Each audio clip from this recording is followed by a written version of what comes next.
ఏది చేసినా సరే మంచి జరగట్లేదు. ఏదన్నా దోషం ఉందేమో అనుకోని సో, పూజారి దగ్గరికి వెళ్లి కానివ్వండి, గుడికి వెళ్లి అలా తెలుసుకుంటూ ఉంటారు. సో, ఈ దోషం ఉంది బాబు మీకు, లేదంటే ఈ దోషం ఉందమ్మా మీకు అనేసి చెప్తూ ఉంటారు.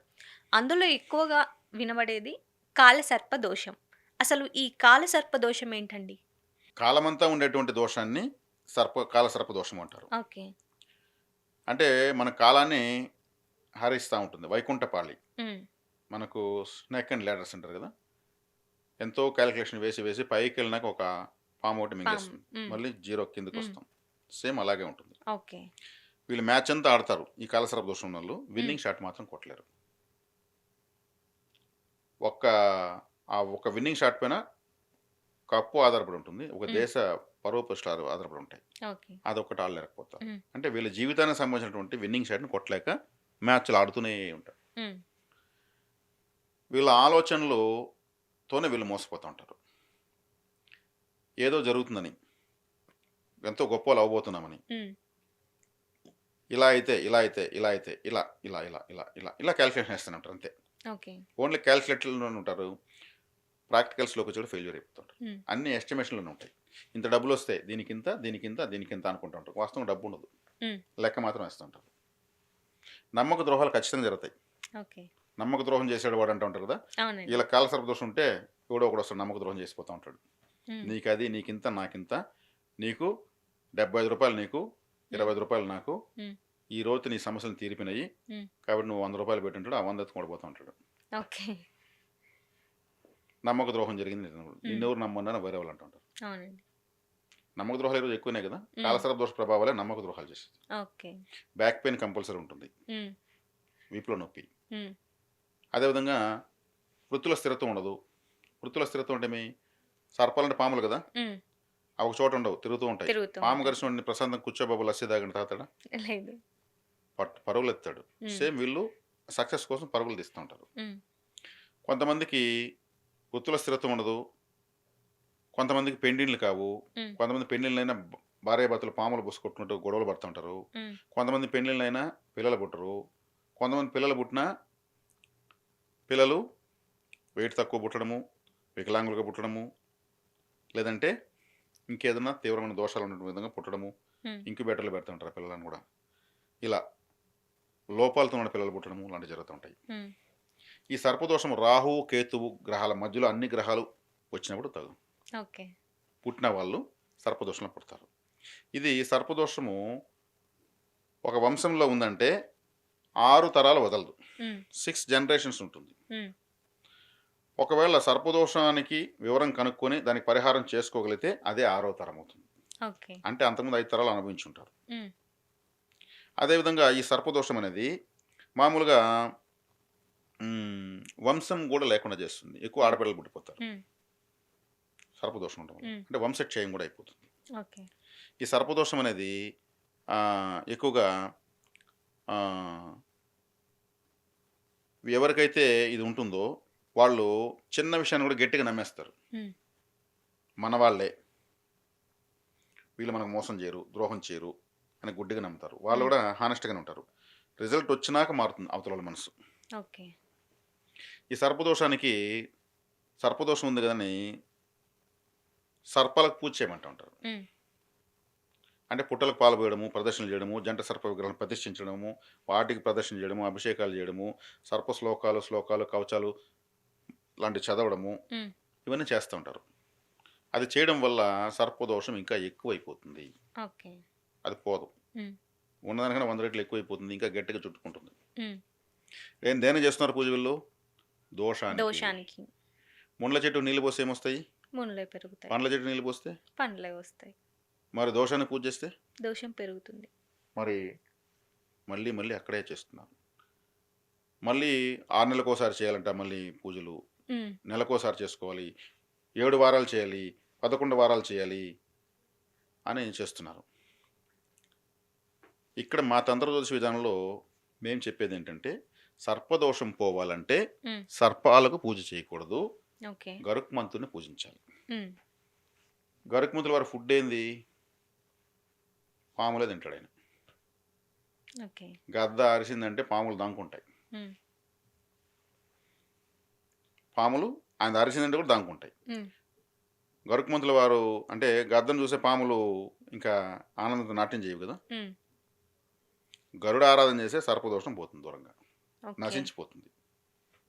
సో, ఈ గ సర్పదోషం పోవాలంటే గరుడ ఆరాధన చేయాలి. గరుడాదాన్. దానికి ఆపోజిట్ పూజ చేయాలి. హ్మ్. అదే పూజ చేసినలా అదే గట్టిగా చుట్టుకుంటుంది ఇంకా. హ్మ్. దానికి మనమే బలం పెంచుతున్నాం. దోషానికి బలం పెంచుతున్నాం లెక్క. ఓకే. గరుడ ఆరాధన ఎలా చేయాలంటే గరుత్మంతుల వారి విగ్రహం మహావిష్ణు ఆలయంలో వెంకటేశ్వర స్వామి గుడిలో ఎదురుగా ఉంటుంది. హ్మ్. అక్కడికి వెళ్ళి దీపాలు పెట్టాలి. అక్కడికి వెళ్ళి అగరబత్తులు వెలిగించాలి. హ్మ్. అక్కడ కొబ్బరికాయ కొట్టాలి. అక్కడ అరటిపండ్ల నైవేద్యం పెట్టాలి. అక్కడ మన వయసు ఎన్ని సంవత్సరాలు 2 నిమిషాలు అక్కడ కూర్చోవాలి. ఓకే. ప్రశాంతంగా కూర్చోడానికి ఏముంది? కూర్చోలేమా? హ్మ్. కూర్చోలేము అంటే దోషం ఉంటుంది కాబట్టి లేపేస్తుంది దోషం. లేయి. దర్శనం చేసుకున్నావు కదా! పద, పద, హ్మ్. పద, పద. గుడిలో దర్శనం అయిపోయి బయటొచ్చి పడిపోతుంటారు. హ్మ్. గుడిలో ఎక్కువసేపు ఉండలేని వాళ్ళు, దోషాలు ఎక్కువ ఉన్న వాళ్ళు ఉండలేరు. ఓకే. దోషం లేని వాళ్ళు ఎక్కువసేపు ఉండి ఇంకా బ్రీతింగ్ చేస్తారు. గరుడ కవచము, గరుడమాల మహామంత్రము, గరుడ గాయత్రి మంత్రము, గరుడ పంచాక్షరి మంత్రాలు అంటే మంత్రాలు చదవాలి. హ్మ్. సర్ప శ్లోకాలు, స్తోత్రాల కవచాలు కాదు చదవాల్సింది. గరుడ కవచాలు చదవాలి. ఓకే. గరుడ సింబల్ ఉన్న ఉంగరం వేసుకోవాలి. హ్మ్. ఆ డాలర్ వేసుకోవచ్చు. టాటూ వేసుకోవచ్చు. గరుడ ఫోటో పెద్దది ఇంట్లో పెట్టుకోవచ్చు. హ్మ్. ఆకాశంలో గద్ద కనిపిస్తే నమస్కారం చేసుకోవచ్చు. హ్మ్.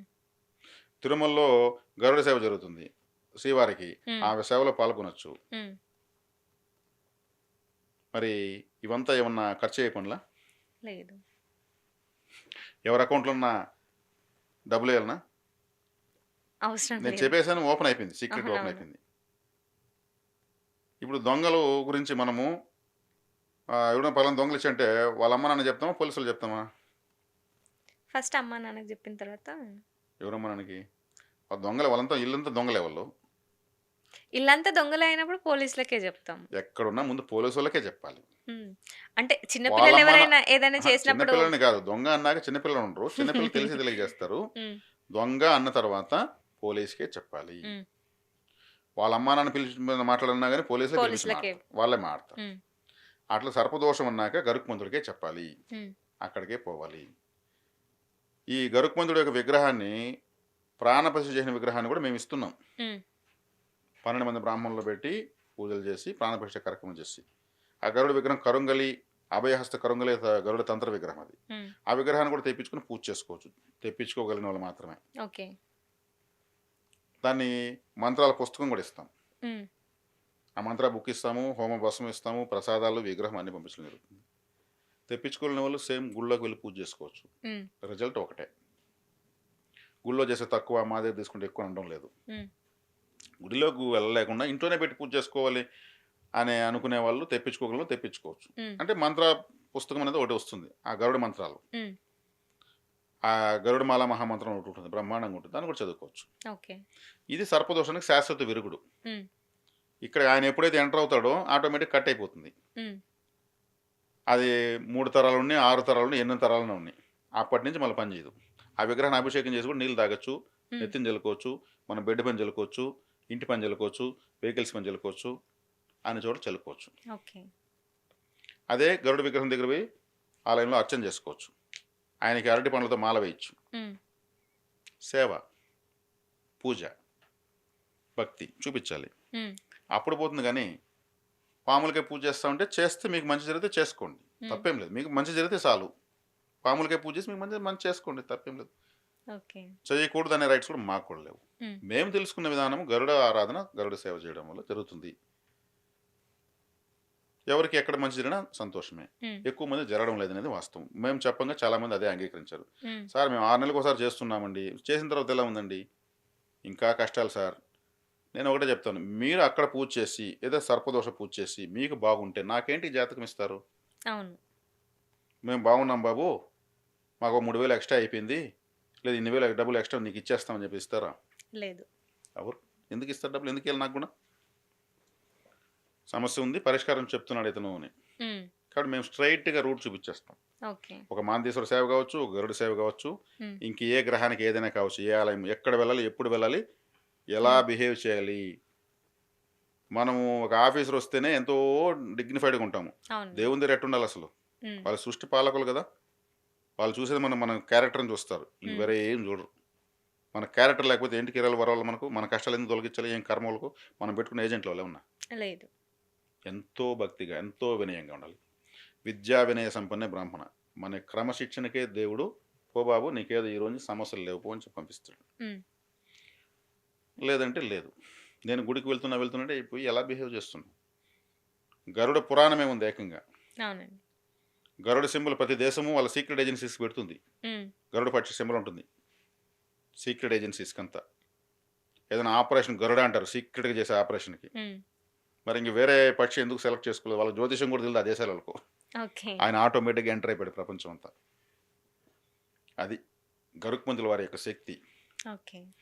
అదేవిధంగా కాల సర్పదోషానికి శాస్త్రయుతమైనటువంటి పరిష్కారం కూడా గరుత్మంతుల వారే. ఓకే. ఇది చేసుకుంటే చాలు. ఇప్పుడు ఇది విన్నది ఇది వింటేనే సగం ఎగిరిపోతుంది దోషం. హ్మ్.